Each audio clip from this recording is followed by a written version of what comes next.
नमस्कार, स्वागत है आप सभी का। आप देख रहे हैं एनएमएफ न्यूज। आपके साथ मैं हूं नम्रता चौधरी। इस वक्त हिंडनबर्ग और उसकी रिपोर्ट, उसके पोस्ट लगातार मीडिया से लेकर सोशल मीडिया तक पर चर्चा बटोर रही है। हिंडनबर्ग की तरफ से जो खुलासे किए जा रहे हैं वो भारत में चर्चा का विषय है, लेकिन इन सब के बीच जिस तरीके से हिंडनबर्ग की तरफ से सेबी की चेयरपर्सन पर आरोप लगाए गए हैं उसको लेकर लगातार चर्चा हो रही है। और फिर सोने पे सुहागा राहुल गांधी का एक वीडियो वायरल होता है जिसमें वो सीधे तौर पर कहते हैं कि स्टॉक मार्केट में अगर आप लगा रहे हैं भारत के तो सोच समझ कर लगाएं, ये रिस्की हो सकता है। और कुछ इसी तरीके की बातें वो करते हुए नजर आए हैं। सोचिए, अगर राहुल गांधी जैसा नेता अपील करेगा भारतवासियों से तो इसका किस तरीके का असर पड़ेगा। तो आज सबसे पहले तो हम इसी बात पर चर्चा करेंगे कि आखिर ये हिंडनबर्ग किस चिड़िया का नाम है।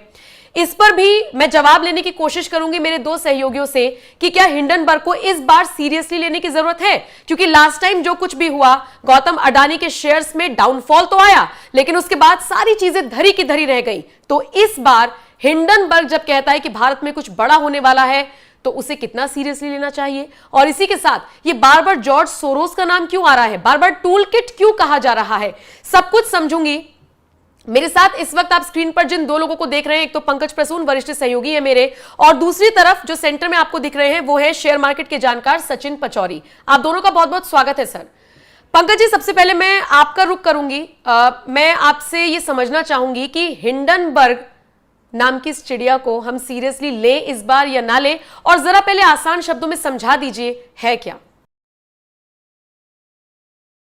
देखिए, इसके आपके सवाल के तीन पार्ट में उत्तर देना चाहूंगा। पहला पार्ट, हिंडन है क्या। हिंडनबर्ग दरअसल एक शॉर्ट सेलिंग कंपनी है जो कि अलग अलग देशों के अलग अलग कंपनियों के बारे में रिसर्च पेपर पेश करके पहले उनके मार्केट प्राइस को डाउन करती है, उनके शेयर के प्राइस को, और फिर लो प्राइस पे वो शेयर खरीदती है। बाद में जब प्राइस अप होता है उससे वो मुनाफा कमाती है, आसान शब्दों में। ठीक। दूसरी बात, ये हिंडनबर्ग किस चिड़िया का नाम है। दरअसल इजराइल का एक ट्रक ड्राइवर था और 9 कर्मचारी थे इनके, जब पहली बार इन्होंने किसी कंपनी के बारे में रिसर्च पेपर इस तरह से पब्लिश किया तो।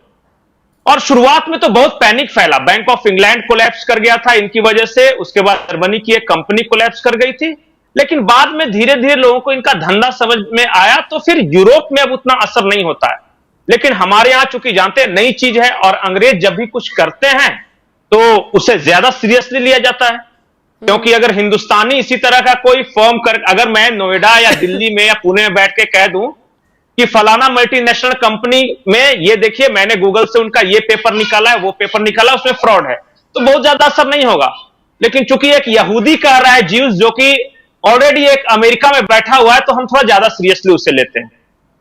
अब इस बार जो भारत के विषय में उन्होंने क्या बताता हूं, अडानी के बारे में जो पिछली बार उन्होंने पेपर पब्लिश किया उसके बारे में हर किसी को पता है। वो जांच के लिए सेबी के पास गया और सेबी जांच करने लगी उसकी। उसके बाद भारत के विपक्षी दलों को संतोष नहीं हुआ, वो सुप्रीम कोर्ट गए। उन्होंने कहा कि सेबी की जांच बढ़िया नहीं है साहब, तो ये हम इससे संतुष्ट नहीं है। सुप्रीम कोर्ट ने कहा कुछ तो सबूत दो कि सेबी अच्छे से जांच नहीं कर रहा, तो वो सबूत पेश नहीं कर सके। सुप्रीम कोर्ट में इनकी याचिका खारिज हो गई। उसके बाद इन्होंने खूब शोर मचाया, देखो सुप्रीम कोर्ट बिक गया है, सेबी बिक गया है वगैरह।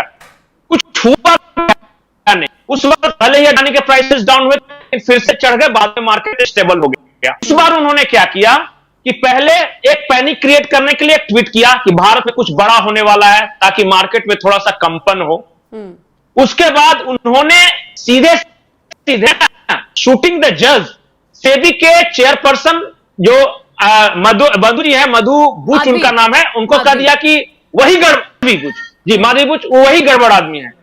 और मामला क्या है कि 2015 में जब ये हस्बैंड वाइफ दोनों, जो सेबी की चेयरपर्सन है, इनके हस्बैंड सिंगापुर में थे, तो इन्होंने किसी कंपनी में पैसे लगाए थे और उसी कंपनी में विनोद अडानी ने भी पैसे लगाए थे। बाद में हालांकि 2017 में इन्होंने अपने पैसे विड्रॉ कर लिए थे, माधवी बुच ने, और 2021 में इनके हस्बैंड ने भी विड्रॉ कर लिए थे। विनोद उसी पेपर को पब्लिश की। पंकज जी, विनोद अडानी नहीं, मैं बता रहा हूं कि जिस कंपनी में इन्होंने पैसे लगाए थे 2015 में, विनोद अडानी ने भी उसी कंपनी में पैसे लगाए थे, कुछ शेयर खरीदा था। आप गौतम अडानी की बात कर रहे हैं? विनोद अडानी कौन सा? नहीं, विनोद अडानी गौतम अडानी के भाई हैं। अच्छा, उनका पैसा लगा था, डायरेक्ट गौतम अडानी का भी उनका पैसा लगा हुआ था। नहीं नहीं नहीं नहीं, उनका पैसा लगा हुआ था। तो इन्होंने क्या किया कि 2017 में जो माधवी जी ने अपने पैसे को विड्रॉ कर लिया, मतलब अपना शेयर बेच दिया। ठीक। और 2021 में इनके हस्बैंड धवल साहब ने भी वो बेच दिया उसे। अब उसी चीज को इसने पब्लिश किया है हिंडनबर्ग रिसर्च ने, कोई नई बात नहीं की, और साथ में डिस्क्लेमर के साथ कि हमारा रिसर्च पेपर पे आप भरोसा मत कीजिए और खुद ही अपना दिमाग लगाइए, ये डिस्क्लेमर है हिंडनबर्ग रिसर्च। अब नॉर्मल सी बात है, कुछ था नहीं उसमें, लेकिन चूंकि हमारे यहां जो टूलकिट सक्रिय है आप जानते ही हैं, राहुल गांधी नेता प्रतिपक्ष ये कह रहे हैं, भारतीयों से अपील कर रहे हैं कि इंडियन स्टॉक एक्सचेंज में पैसे ही नहीं लगाइए। This is a type of financial war against India. वो भारत के लोग कर रहे हैं, भारत के स्टॉक सवाल भी पूछ रहे हैं कि निवेशकों की कमाई डूबी तो जिम्मेदार कौन होगा? कैसे डूबेगी? राहुल गांधी के कहने से या हिंडनबर्ग के आधे अधूरे पेपर से? माने क्यों डूब जाएगी भाई? जो सबसे तेजी से दुनिया के जो स्टॉक मार्केट बढ़ रहा है, जो तेजी से सबसे बड़ी अर्थव्यवस्था बढ़ रही है, वो क्यों डूबेगी? क्यों पैनिक क्रिएट करना? पैनिक क्रिएट करने की कोशिश है नम्रता ये। और सारे टूल किट्स को देखिए, वो ऐसा शो कर रहे हैं कि जैसे कुछ बहुत बड़ा होने वाला है, पर हकीकत यह है कि कुछ नहीं है उसमें। और सही टाइम पे दोनों की ओर से रिस्पांस भी आ गया है। सेबी चेयरपर्सन ने कहा कि हमारा फाइनेंशियल जो भी रिकॉर्ड है वो खुली किताब है, दुनिया की कोई भी एजेंसी जांच कर ले। और जब रिकॉर्ड और गौतम अडानी ने भी कहा, पंकज जी, जब रिकॉर्ड पता लगाया गया या थोड़ी सी जांच हुई तो पता लगा कि हिंडनबर्ग में जो मुख्य निवेशक हैं वो तो जॉर्ज सोरोस है। वो एक अलग कहानी है, मैं बताता हूं। वो सचिन सर और बेहतर तरीके से बताएंगे कि एक जब हिंडनबर्ग अकेला नहीं है, हिंडनबर्ग की तरह कई शॉर्ट सेलिंग कंपनियां हैं। इन्होंने जब किसी कंपनी के बारे में इस तरह का रिसर्च पेपर सबमिट किया है तो डायरेक्टली और इनडायरेक्टली ग्लोबलिस्ट यानी सोरोस, रोथशाइल्ड, इस तरह के कुछ लोग हैं, उनको फायदा हुआ है। ठीक है। और ये ऑन रिकॉर्ड है, मैं कुछ अलग बात नहीं कह रहा हूं। और ग्लोबलिस्ट कौन है? जो दुनिया में रेजिम चेंजेस करते हैं, यानी तख्ता पलट करने वाली जो ताकतें हैं, उसमें सोरोस अकेला नहीं है, बहुत सारे लोग इसमें हैं। मतलब बताया जाता है कि एक लॉबी है जिसको ग्लोबलिस्ट कहते हैं, और वो उन्होंने इस तरह की कई शॉर्ट सेलिंग फर्म्स बना के रखी है। फाइनेंशियल वॉर है भाई, कमजोर ऐसे देशों के खिलाफ जो उनके टारगेट पे होता है। ठीक है सचिन सर, पूरी कॉन्वर्सेशन आपने सुनी, वो सवाल का जवाब तो मैं आपसे लेना ही चाहूंगी कि जॉर्ज सोरोस अगर मुख्य निवेशक हैं तो उसे आप किस तरीके से देखते हैं, क्या कहानी है इसके पीछे। लेकिन अगर मैं आपसे स्टॉक मार्केट थोड़ा सा समझना चाहूं तो अगर ऐसी रिपोर्ट्स आती हैं तो किस तरीके से नुकसान होता है भारत को? देखिए मैडम, अभी जो चर्चा चली उसमें प्रसून जी ने जो बोला उसमें देखिए एक बात तो बिल्कुल साफ है कि ये चाहे विकीलीक्स हो, चाहे हिंडनबर्ग रिपोर्ट हो, ये जब भी आती है तो अंतर्राष्ट्रीय स्तर पर तहलका मचता है।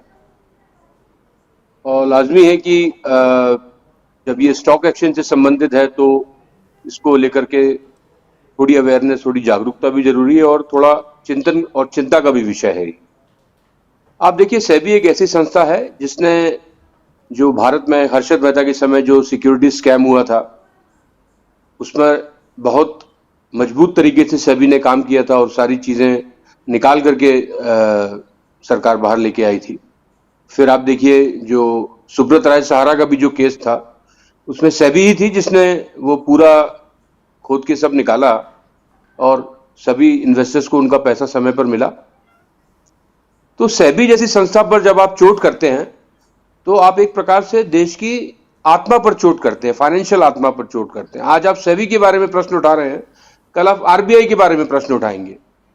पहले आपने एलआईसी पर प्रश्न उठाया था, आपने एसबीआई पर प्रश्न उठाया था, आपने बीएसएनएल पे प्रश्न उठाया था।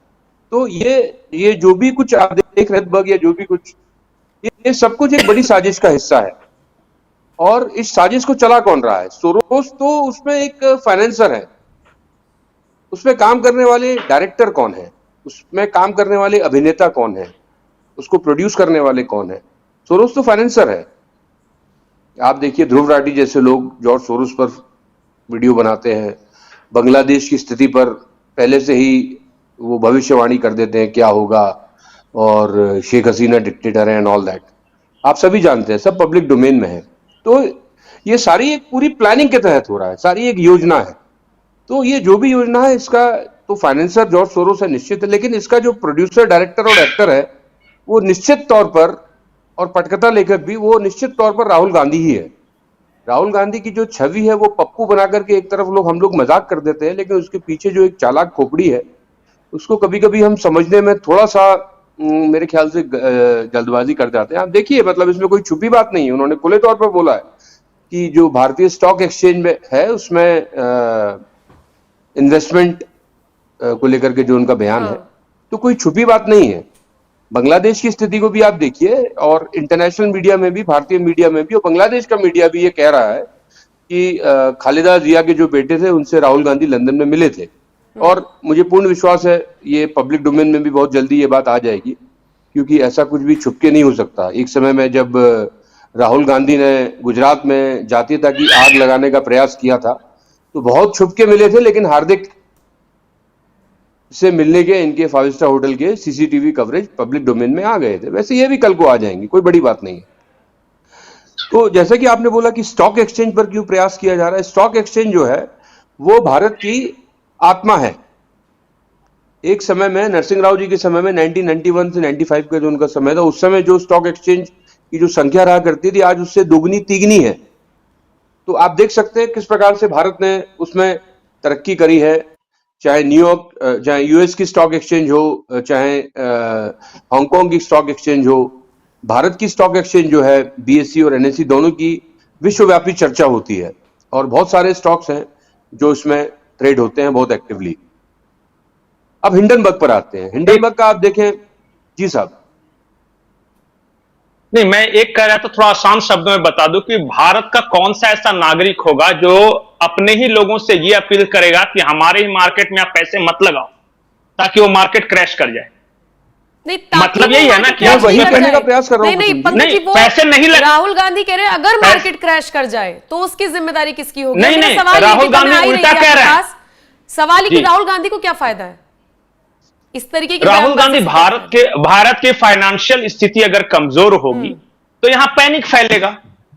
यहां अगर भारत की इकोनॉमी वीक होगी तो लोग सड़कों पर उतरेंगे, उनके जेब में पैसे नहीं रहेंगे, बेरोजगारी रहेगी, महंगाई रहेगी, एक तरह से अराजकता की स्थिति है। वो यही तो कोशिश कर रहे हैं पिछले इतने वक्त से कि फाइनेंशियल क्राइसिस भारत में आए, भारत में एडमिनिस्ट्रेटिव क्राइसिस आ जाए, माने कुछ तो इस तरह क्राइसिस पैदा हो ताकि एक तख्ता पलट का माहौल तो तैयार हो। देखिए, चुनाव में तो जीत नहीं पा रहे वो, और देखिए दुनिया में सब कुछ फाइनेंस से चल रहा है। अर्थ बोलते हैं ना कि दुनिया आर्थिक युग है। अगर आप किसी देश की अर्थव्यवस्था पे चोट कर दो ना तो सबसे बड़ी चोट होती है। तो यही है इंडियन। जी, मैं जो मुझे लगता है, देखिए ये सिर्फ फाइनेंशियल तरीके से आघात नहीं किया जा रहा है। जो सोरोस का पैसा है वो सिर्फ इसमें इस्तेमाल नहीं हो रहा। आप देखिए गुजरात में तो अब पूरा मॉडल क्लियर है। आज हार्दिक पटेल जरूर भाजपा में आ गए हों, लेकिन देखिए उनका जो शुरुआत थी वो जातीयता से लेकर के उनको बंदूक के साथ उनकी फोटोग्राफ दिखाना, उनको पॉपुलराइज करना, इंटरनेट पर रातों रात हीरो बना देना और एक विशेष वर्ग का, एक जाति का हीरो बना करके प्रोजेक्ट कर देना। फिर वो अपने कर्मों से फिर उनके जो और तरह के वीडियोज आए और फिर वो एक्सपोज हो गए, कुछ चल नहीं पाया। वो जातीयता कांड, गुजराती लोग बहुत समझदार हैं, वो मोदी जी को उन्होंने साथ नहीं छोड़ा और आज भी साथ में है। आप देखिए प्रियंका गांधी ने वो जो हाथरस वाला कांड हुआ था उसमें बहुत प्रयास किए थे। वो मंदिर गई थी, वहां जाकर के उन्होंने ये प्रयास किया था कि वो जो दलित समाज है, जो वर्ग है, वाल्मीकि वर्ग, उसको वाल्मीकि मंदिर जाकर के अपनी तरफ, लेकिन वो सब कुछ चला नहीं। आप देखिए ये जो जाति सर्वे का ये जो राहुल गांधी कह रहे हैं, इनके परनाना, इनके दादी, इनके पिताजी सब प्रधानमंत्री रहे। पहले उस समय जातीयता की बात क्यों नहीं? आज अचानक 2023 के बाद ऐसा क्या हो गया कि अचानक राहुल गांधी जाति सर्वे की बात कर रहे हैं? उसमें कुछ नहीं है। जातियों को सर्वे करा करके ये करना चाह रहे हैं कि मुसलमानों को कितना प्रतिशत आरक्षण दिया जाए। तो आप देखिए ये जो सारा कुछ है, अगर ये कोई दूसरा देश होता ना भारत के अलावा, तो राहुल गांधी के जो कृत्य हैं उसके कारण उनको he should be declared a war criminal. वो एक युद्ध अपराधी हैं। बिल्कुल। जिस प्रकार का वो फाइनेंशियल और जातीय, इस प्रकार का जो भारत को नीचा दिखाने का, भारत को गिराने का, मोदी जी के साथ भारत को गिराने का जो प्रयास कर रहे हैं, भले चाहे वो कम्युनिस्टों से मिलें, चाहे खालिदा जिया के बेटे से गुपचुप मिलें, वो जो भी करते हैं, या विदेश जाकर के वो आह्वान करें इंग्लैंड और अमेरिका से कि आप आइए, भारत के प्रजातंत्र को बचाइए, हमारा लोकतंत्र खतरे में, क्योंकि संख्या बल के हिसाब से ये मोदी जी को नहीं हरा सकते। नहीं जी, आज पूरा जोड़ लगाने के बाद भी ये 240 कम से कम मोदी जी को वहां तक ही रोक पाए, उससे ज्यादा नहीं, लेकिन उतना नहीं रोक पाए। ठीक है सर, वही इनकी बौखलाहट है जी। एक चीज और है, नम्रता, एक सवाल और ले लूं मैं सचिन सर से। सर, सवाल ये कि ये जो रिपोर्ट पेश होती रहती है बार बार, ऐसा लगता है जैसे हिंडनबर्ग पीछे पड़ गया अडानी ग्रुप के। अगर मैं प्रेजेंट सिनेरियो की बात करूं तो आपको लगता है कि बहुत ज्यादा फर्क पड़ेगा निवेशकों के जहन में, या फिर ये भी शॉर्ट टाइम पीरियड के लिए रहेगा? मैडम, भारत की जो जनता है वो मूर्ख नहीं है, बहुत समझदार है। पिछली बार देखिए, जब प्रयास किया गया था अडानी को नुकसान पहुंचाने का, तो उसमें आप देखिए अडानी को कुछ समय नुकसान हुआ, क्षणिक नुकसान होता है। अगर आप एक हाथी को भी अगर आप भाले से मारेंगे, उस पर डंडे से प्रहार करेंगे, तो वो थोड़ा झुकेगा, डरेगा, लेकिन वो अल्टीमेटली हाथी है, वो खड़ा हो जाएगा। तो वैसे ही अडानी भी खड़े हो गए, और आज देखिए उनकी स्थिति जो पहले थी हिंडनबर्ग की रिपोर्ट आने से पहले, आज उससे कहीं बेटर है। तो भारत का जो इन्वेस्टर है, जो इंडिविजुअल इन्वेस्टर हो चाहे इंस्टीट्यूशनल इन्वेस्टर हो, वो सभी जानते हैं भारत की स्ट्रेंथ के बारे में। तो मुझे लगता है इससे कुछ भी नेगेटिव इंपैक्ट नहीं होगा। और वैसे भी राहुल गांधी को बहुत ही कम लोग हैं जो सीरियसली लेते हैं। पंकज जी। नम्रता, एक और बात है, कुल मिला के मैं देख रहा था एक आंकड़े, 24 करोड़ के आसपास लोग हैं जो कि इंडियन स्टॉक मार्केट में डायरेक्टली और इनडायरेक्टली उन्होंने इन्वेस्ट कर रखा है। लेकिन ये लोग कौन है? ये फाइनेंशियली एजुकेटेड लोग हैं, ये गुजराती हैं, ये मारवाड़ी हैं, ये सॉफ्टवेयर इंजीनियर हैं, ये डॉक्टर्स हैं, ये मिडिल क्लास है जो कि इन्वेस्ट कर रहा है। इतना फाइनेंशियल लिटरेसी तो उसके पास है कि कोई एक विदेशी फर्म अगर बोल देगा हमारे यहाँ के किसी कंपनी को तो मैं अपने पैसे विड्रॉ कर लूं, इतने भी बेवकूफ नहीं है वो। ये उस तरह के लोग नहीं है कि जाके मार्केट में शोर कर दिया कि संविधान खतरे में, संविधान खतरे में, और चले गए भीड़ के साथ। ये लोग एनालाइज करते हैं, ये लोग अलग अलग कंपनियों के बारे में रोज रीडिंग करते हैं कि क्या है आज, कौन बढ़ रहा है, कौन घट रहा है, इसके बेसिक्स कैसे हैं इस कंपनी के। तो इंडियन इकोनॉमी का जो बेसिक्स है ना, वो स्ट्रांग है। हमारे यहाँ जो इंस्टीट्यूशंस हैं, जो आरबीआई है, हमारे यहाँ जो सेबी है, ये एक दिन का भरोसा नहीं है, ये 50 साल का भरोसा है। आप एक दिन कुछ पैनिक क्रिएट करके थोड़ा बहुत इधर उधर कर सकते हैं, लेकिन ओवरऑल अगर सिनेरियो देखिएगा तो हमारे फंडामेंटल्स स्ट्रांग है, इसलिए हमारी इकोनॉमी स्ट्रांग है। और भारत, जब से यह चर्चा चलने लगी है कि भारत दुनिया की तीसरी सबसे बड़ी अर्थव्यवस्था होगा, तब से यहां फाइनेंस पे चोट पहुंचाने की बहुत बड़ी साजिश है। $2 बिलियन इन्वेस्ट करूंगा, कोई कह रहा है, कोई कह रहा है कि रशिया से कच्चा तेल मत खरीदो, कोई कह रहा है ईरान से ग्वादर पोर्ट से कैसे समझौता कर लिया। मतलब कुल मिला के आपकी इंडिपेंडेंट फॉरेन पॉलिसी कैसे हो सकती है? ठीक है, हमारे कहने के अनुसार चलो, हमारे गुलाम बन के रहो। को या फाइनेंशियल जो हमारी पावर है उसको किस तरीके से डेरोगेट किया जाए, नीचा दिखाया जाए, उसको कमजोर किया जाए, कुछ ऐसी ताकतें हैं जो इसमें लगी हुई हैं। लेकिन जैसे कि सचिन पचौरी सर ने भी कहा कि भारत की जनता इतनी मूर्ख नहीं है। इसी के साथ मैं इस डिस्कशन को विराम दूंगी। बहुत बहुत शुक्रिया पंकज जी और सचिन जी मेरे साथ जुड़ने के लिए। ये पूरी चर्चा आपको कैसी लगी, आप हमें कमेंट सेक्शन में जरूर बताइएगा। नमस्कार। नमस्कार।